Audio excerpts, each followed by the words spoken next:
You wake up, and everything feels wrong. The lights won't turn on, your phone has no signal, and the grocery store down the street is locked tight. No warning, no backup plan, just chaos. It sounds like a nightmare, but this is exactly what millions of families face when disaster strikes. Here's the cold, hard truth. Most people think they're prepared. But FEMA's own data reveals something shocking. Within just 72 hours of a major crisis, 9 out of 10 households run out of the basics they need to survive. That's only 3 days before desperation sets in. So what makes the difference between those who make it and those who don't? It all comes down to having the right supplies in the right amounts, stored the right way. That's what we're uncovering today. Welcome back, I'm your host, and in this video we're breaking down FEMA's official survival checklist. These aren't random suggestions. They are 15 life or death essentials every home needs before the next emergency hits. Some of them will surprise you, some might just save your life tomorrow. We're going to cover everything from the obvious must-haves to the overlooked items hiding in plain sight, the ones people forget until it's too late. So stick with me, because by the end of this video, your home will be bulletproof against disaster.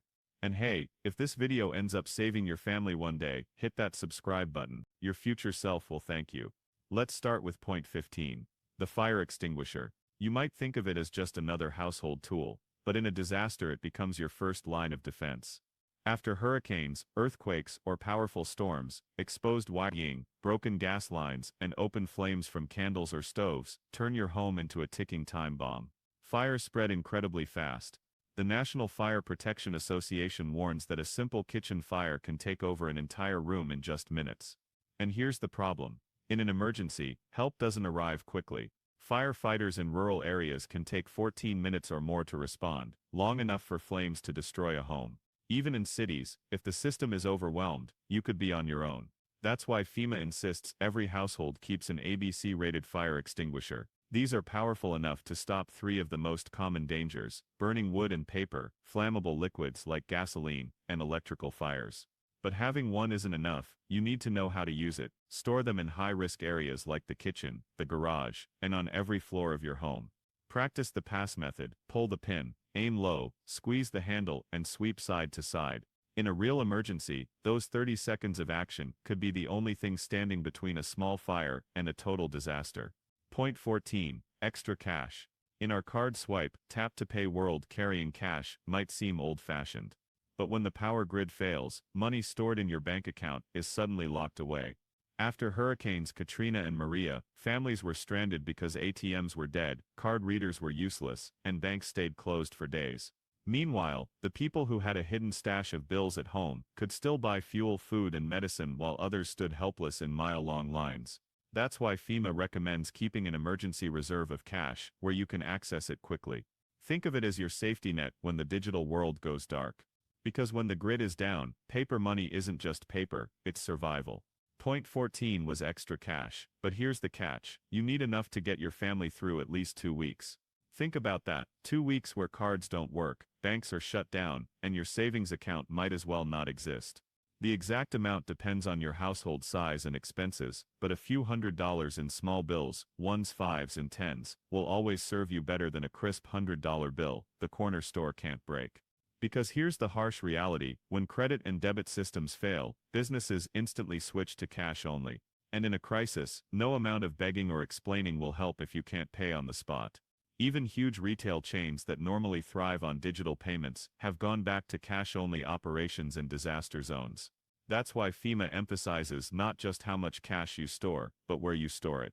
Don't pile it all in one drawer. Hide small amounts in several safe places around your home. That way, if part of the house becomes inaccessible, or worse, compromised, you still have access to money. And forget about running to the bank once disaster is at your door. Branches close, ATMs go dark, and if they're open at all, the lines are endless. Cash is the one currency that keeps its power when everything else collapses. Point 13. Sleeping bags and warm blankets. Let's be clear, staying warm isn't about comfort, it's about survival. When the power grid goes down during a blizzard, hurricane, or ice storm, your home can go from cozy to dangerously cold in a matter of hours. And you don't need sub-zero temperatures for hypothermia to set in. Even indoor temps in the 50s, mixed with dampness, can be deadly, especially for kids, the elderly, and anyone with health issues. We've already seen this nightmare play out. Remember the Texas winter storm? More people died from the freezing cold than from the storm itself. That tragedy proved how fragile we are when the heat disappears. FEMA warns that every household needs multiple layers of protection. A good sleeping bag rated below your area's lowest temperatures is far more reliable than a regular blanket, especially if you're forced to sleep in your car, a basement, or a makeshift shelter. On top of that, Mylar emergency blankets are lifesavers. They're cheap, lightweight, and they reflect up to 90% of your body heat. Slip one inside your regular blanket, or wrap yourself up completely, and suddenly the cold doesn't stand a chance. But preparation only matters if everyone in your household knows where to find these items. Don't bury them in a box somewhere, keep them accessible, because when the power fails and the temperature plummets, insulation isn't a luxury, it's the thin line between a long uncomfortable night and a life-threatening situation. Point 12. Local maps. This might seem outdated, but when chaos strikes and your phone is nothing but a dead screen, a paper map becomes priceless. FEMA doesn't suggest them as an afterthought. They call maps essential survival tools. Why? Because our entire modern navigation system is fragile, more fragile than we realize. Think about it. Cell towers collapse in hurricanes, earthquakes snap fiber optic cables, and massive power outages knock satellites and networks offline. During California's wildfire evacuations, countless families were left driving blind through smoke-filled roads because their GPS apps showed nothing but blank screens. Some missed evacuation routes that were literally one block away, simply because they had no backup navigation. That's why your emergency kit should include more than just a simple city map. You need detailed street maps for your town, county-wide maps that show backroads and alternate routes, and regional maps so you know how to navigate if you have to travel further. When the digital world fails, paper might be the one thing that gets you and your family out alive. Your maps shouldn't just cover your neighborhood, they should extend at least 100 miles in every direction. FEMA stresses this for a reason. Before disaster strikes, mark out the critical places on those maps: hospitals, emergency shelters, fuel stations, grocery stores, and multiple evacuation routes, leading away from high-risk zones, like rivers that flood or wildfire-prone valleys. Here's the beauty of physical maps: they free you from depending on fragile technology. GPS gives you one route, but a paper map reveals dozens of options. You can see back roads that bypass jammed highways, note elevation changes that warn of flood danger, and plan alternate routes when one road suddenly becomes impassable. Keep waterproof markers in your kit so you can update your routes in real time as conditions change. Laminated or waterproof maps are best, but even simple gas station maps sealed in Ziploc bags are worth their weight in gold. Because when your phone dies, a map doesn't, it turns you from a follower into a navigator, capable of making the decisions that keep your family alive. Point 11. A cell phone with backup power. In modern survival, your phone is your lifeline, but only if it stays charged. FEMA highlights this as a critical need, because disasters don't just take out homes, they knock out entire power grids, sometimes for days or even weeks. And when that happens, a dead phone becomes nothing more than an expensive brick. Think about it. Your smartphone gives you weather alerts, emergency broadcasts, GPS navigation, a flashlight, digital banking, and even entertainment that keeps spirits up when the days drag on. But under stress, batteries drain faster than ever. What normally lasts 12 hours might die in 6 when you're checking updates every few minutes and desperately trying to contact loved ones.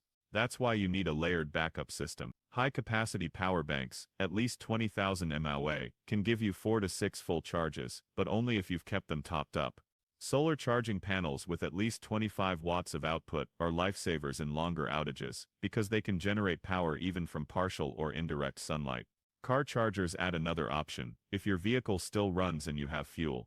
Here's where most people slip up: cables. FEMA and seasoned preppers both warn that cables fail more often than the power banks themselves. That's why you should have extras tucked into every kit: your home supply, your go bag, your car, even your work bag. Cad. Because nothing is more frustrating than having power and no way to use it. And don't forget about smart settings. The moment the grid goes down, enable low power mode, shut off Bluetooth, Wi-Fi, and background apps. Lower your brightness, and before disaster ever comes, download offline maps of your area so you're not stuck waiting on a signal that may never return. History has already proven how powerful a working phone can be. After Haiti's earthquake, survivors used their phones to coordinate rescues, receive life-saving medical guidance, and keep hope alive by staying connected to their families. But those without power, they were cut off, isolated, uninformed, and alone. Point 10. The manual can opener. It sounds almost laughable, right? But this tiny tool is the bridge between having food and actually eating it. FEMA puts it high on the list because most emergency food supplies rely heavily on canned goods. They're cheap, nutrient-packed, and last for years. But the moment the grid fails, your fancy electric opener is useless. Try hacking open a can with a knife or rock, and you'll quickly understand why this little gadget matters. One slip can leave you with a deep cut at a time when hospitals are overwhelmed or unreachable. And a cut in disaster conditions isn't just a cut. With no quick access to proper medical care, infections spread fast, and something as small as a gash on your hand could turn life-threatening. That's why this humble can opener isn't optional. It's survival gear. Keep it in your kitchen kit, your bug-out bag, even your car. Because in an emergency, it's not the flashiest tools that save your life, it's often the simplest. Quality matters more than most people realize when it comes to manual can openers. The cheap ones you grab from a dollar store, they jam, they break, and they leave sharp jagged edges that can slice your hand open, all at the worst possible time. In a survival situation, that's not just frustrating, it's dangerous. That's why FEMA stresses investing in a sturdy stainless steel opener with a smooth crank and a solid grip, something that can handle day after day of use without failing. For backup, you can even carry military-style P-38 can openers. They're tiny, ultra-compact, and have been used by soldiers for decades. Sure, they take more effort and patience, but in a pinch, they'll get the job done. The key is redundancy. Keep your main can opener right where your canned food is stored, not tossed in some random drawer you may never find in the dark. And stash extras in your car kit or go bag, because you might need to crack open food miles from home. Here's something most people overlook: the psychological toll of struggling with your supplies. Imagine already being stressed by power outages, possible evacuation, and worrying about your family's safety, then realizing you can't even get into your emergency food. That frustration wastes energy and morale you can't afford to lose. A reliable can opener removes that problem instantly. Without it, all those cans you stocked up on are nothing but mocking reminders of poor preparation. This tiny inexpensive tool could literally stand between your family and starvation. Point 9. Wrench and pliers. These aren't just tools for the garage, they are your home's first line of defense when disaster hits. FEMA doesn't list them as optional. They're survival tools. Why? Because the biggest danger after an earthquake, hurricane, or severe storm isn't always the initial damage, it's what comes after. Gas lines rupture, water mains burst, electrical systems short out, and if you can't shut those down, your house could go from damaged to destroyed in minutes. FEMA's data shows that house fires spike up to 300% in the first 48 hours after a disaster, mostly from broken gas lines. And here's the thing, most gas meters only require a simple quarter turn with a wrench to shut off. But sometimes valves are corroded, stuck, or hard to grip. That's where pliers come in, giving you the extra power to get it done.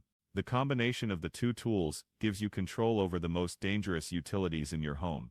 Placement matters just as much as ownership. Don't bury your wrench at the bottom of a toolbox. Zip tie it directly to your gas meter so you can grab it in seconds. Keep pliers near your main water shutoff valve, usually where the service line enters your home.